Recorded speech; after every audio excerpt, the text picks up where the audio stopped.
Should the people of the world look at the United States, Governor, and say, should they fear us? Should they welcome our involvement? Should they see us as a friend, everybody in the world? How would you project us around the world as president?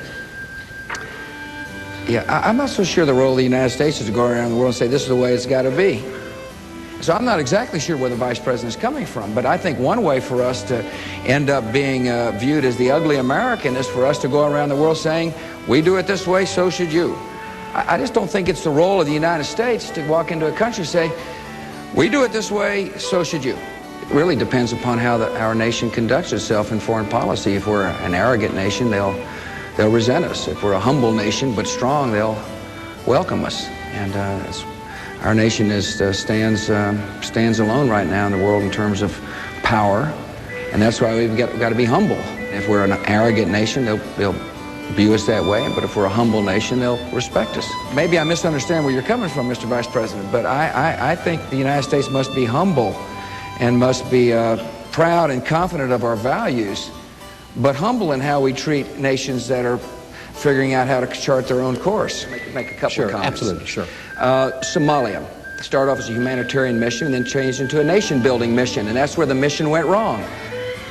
The mission was changed, and as a result, our nation paid a price. And so I don't think our troops ought to be used for what's called nation-building. You mentioned Haiti. I wouldn't have sent troops to Haiti.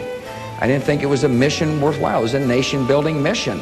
I think what we need to do is convince people who live in the lands they live in to build the nations.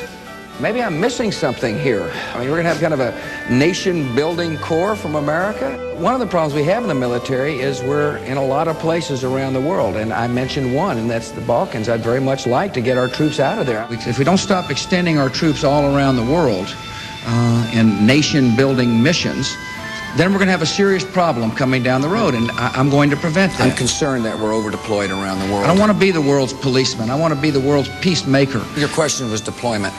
The force must be strong enough so that the mission can be accomplished, and the exit strategy needs to be well-defined. A lot of people are sick and tired of the bitterness in Washington, D.C., and therefore they don't want any part of politics.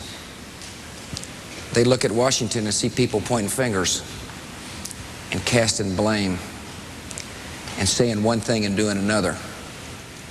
It needs somebody in office who'll tell the truth. That's the best way to get people back in the system.